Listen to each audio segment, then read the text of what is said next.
Que s'est-il passé sur le marché du NFT le samedi 8 et dimanche 9 juillet 2023, le week-end du 10 juillet? Qu'est-ce qu'il ne fallait surtout pas rater? C'est parti, on y va. Avant ça, n'oublie pas le petit pouce bleu en bas de la vidéo, on s'abonne à la chaîne, on clique sur le lien dans la description pour accéder à tout plein de choses incroyables, du très très lourd pour tous ceux qui veulent en apprendre plus sur les NFT. C'est parti. Pas mal de choses à présenter aujourd'hui. On va faire ça court, mais quand même pas mal de trucs. Alors, dans l'ordre. On va commencer par ce qu'il n'y a pas là-dedans. À savoir le mint qui cartonne en ce moment. C'est bien évidemment Fatsuki. Un dérivatif des Azuki. C'est des Azuki qui sont gros. Voilà, tout simplement. On n'a toujours pas de reveal. 0,0020 et 69 pour la whitelist, 2,0 et 88 pour la publique. On est donc à un x10 depuis la publique. C'est monstrueux. C'est monstrueux. C'est le winner du moment qui a largement éclipsé l'échec monumental de Ether, qui était plutôt prévisible au passage, mais échec monumental quand même. Voilà, ça cartonne, c'est fantastique. Alors, petite précision quand même, au cas où il y aurait des petits vendeurs, au cas où il y aurait des vendeurs de rêve pour vous expliquer des choses. Il y avait une vente publique à 2,088. Donc on va vous dire, oh là là, ça a fait x10, imagine, tu aurais acheté à la vente publique, j'aurais dit d'acheter, machin.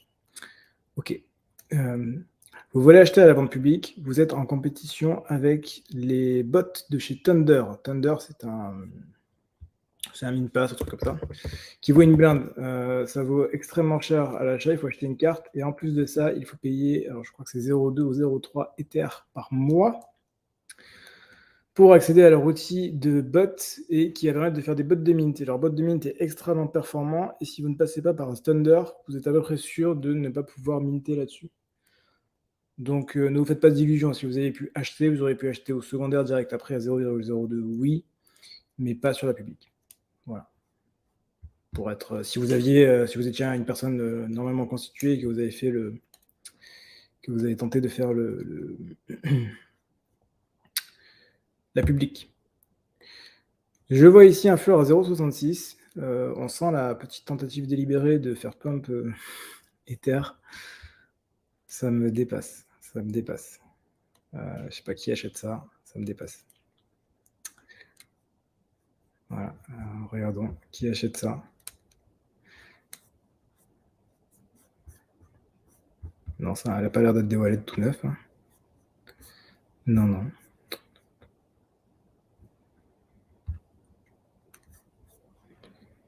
Non, là non plus. Ok, bon, laissons acheter.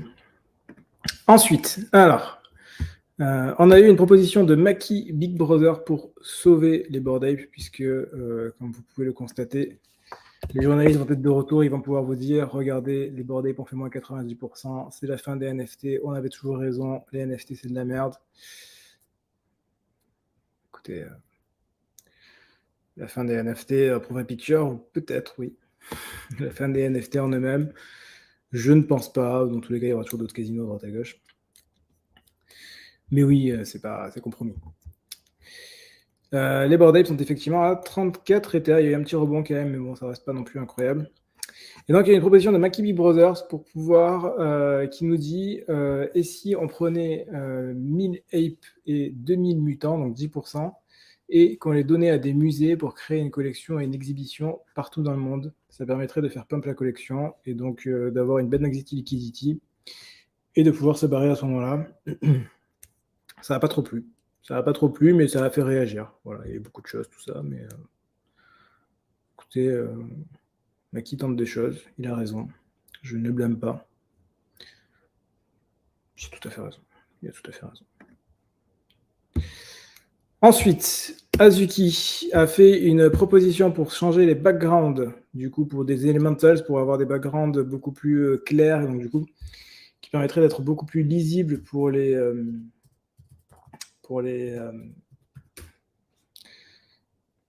elementals, pour différencier les elementals des Azuki Zanmo. Au final, vote conclu, non, pas de changement. Ne pas changer les métadatas, 86%, changer les métadatas, 13%. Il y a les virgules, c'est pour ça que ça fait ça. Voilà, donc Azuki ne changera pas, Elementals restera de cette manière-là. Elementals qui est plutôt bien relevé, puisqu'on est aujourd'hui à 1,24. On est quand même sous le min price des 2 Ethers, mais ça reste pas trop dégueu. Voilà, Dimitri Cherniak a toujours la cote apparemment, il y a eu 2 ventes, 3 ventes dernièrement. Effectivement, 2 ventes à 50 Ethers l'unité. Voilà, un petit 100 000 $ pour cette magnifique image. Voilà. 100 000 $. Écoutez, ça me semble évident que ça vaut 100 000 $. Ok. Ensuite, on a Sega qui arrête toutes les opérations blockchain, NFT, la totale. Voilà, c'est fini. Je ne sais même pas si ça avait déjà commencé en fait, mais en tout cas, si ça avait commencé, c'est déjà fini. Les play to earn sont boring comme les Bored Ape. Donc c'est fini, ça y est. Voilà. C'est la fin de Sega. Sonic ne sera pas sur la blockchain.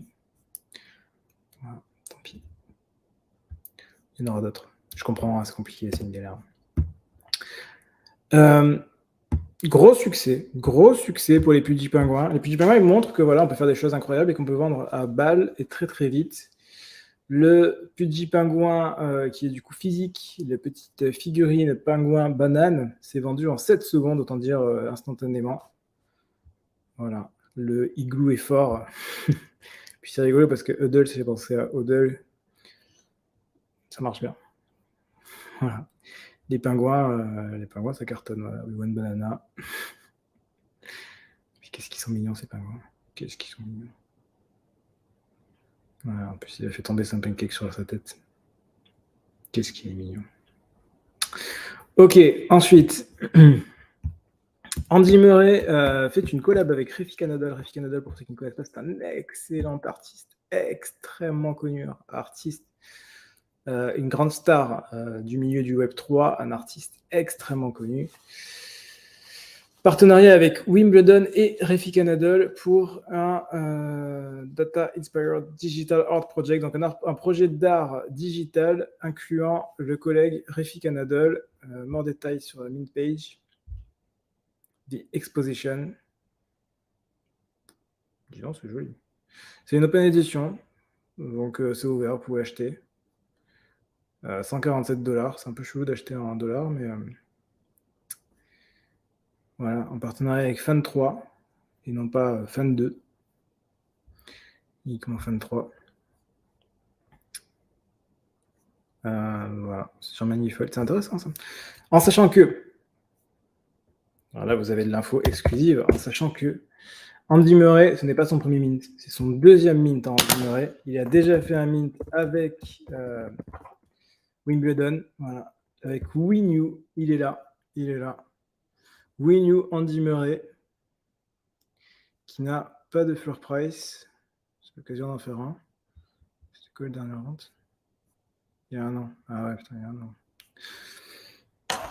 Voilà, c'était Winyu à l'époque, donc Winyu avec le collègue Beeple, le collègue Guy Oceari, ceux qui ont fait 10KTF. Et bien voilà, ils ont commencé avec Andy Murray. Le Genesis est avec Andy Murray, et pour la petite anecdote, le one-on-one de Winyu, c'est Pranksy qui l'a acheté, et le one-on-one permettait de jouer une demi-heure avec Andy Murray himself sur le cours de Wimbledon. On ne sait pas si Pranksy a joué, mais j'imagine que oui. Voilà, et voilà, c'est tout ce que j'ai à dire. Je vais pas montrer ça parce que ça va démonétiser sinon la vidéo si je le fais. J'ai déjà été démonétisé en mettant cette vidéo. Je ne gagne pas beaucoup avec les monétisations, on va pas non plus se faire démonétiser. Ensuite, alors ça c'était un énorme hack. Les Gutter Cat Gang se sont fait hack leur Twitter, près de 700 000 $ au cours actuel en plus, hein, parce que les NFT au cours actuel, c'est pas incroyable. Eh bien, 700 000 $ au cours actuel ont été hack. Voilà. Mais ça change pas. Hein. Il y a un lien chelou venant d'un compte officiel. Ça y va. Ça y va, ça y va. D'autant plus que il semblerait, j'ai vu ça plusieurs fois du coup maintenant, pas qu'une seule fois, mais j'ai vu ça plusieurs fois, que la simple connexion d'un wallet, ils n'ont pas de l'approbation, mais uniquement la connexion, vous fait perdre vos NFT. Donc, ça devient de plus en plus solide ces hacks. Faites très, très, très, très, très attention, même sur des liens officiels, partout. Vous ne pouvez pas être sûr de ce qui se passe. J'ai pas l'impression qu'ils vont rembourser quoi que ce soit, mais clairement, c'est de leur faute. Clairement, c'est de leur faute. Voilà. Les Gutter Cat Gang, ça aurait pu être les Bored Ape, ils ont jamais réussi. Ils ont jamais réussi. Je me souviens à l'époque, ils avaient passé les 1 Ether, parce que Jingeling en avait acheté 10 ou 15, un truc comme ça. Déjà à l'époque, il était là.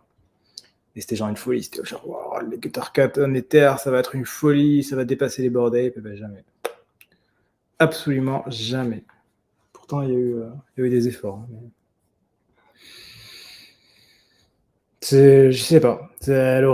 Pour moi, elle aurait dû cartonner cette collection. D'ailleurs, au passage, à l'époque, c'était extrêmement mal foutu. Le dev avait galéré, c'était un mint horrible.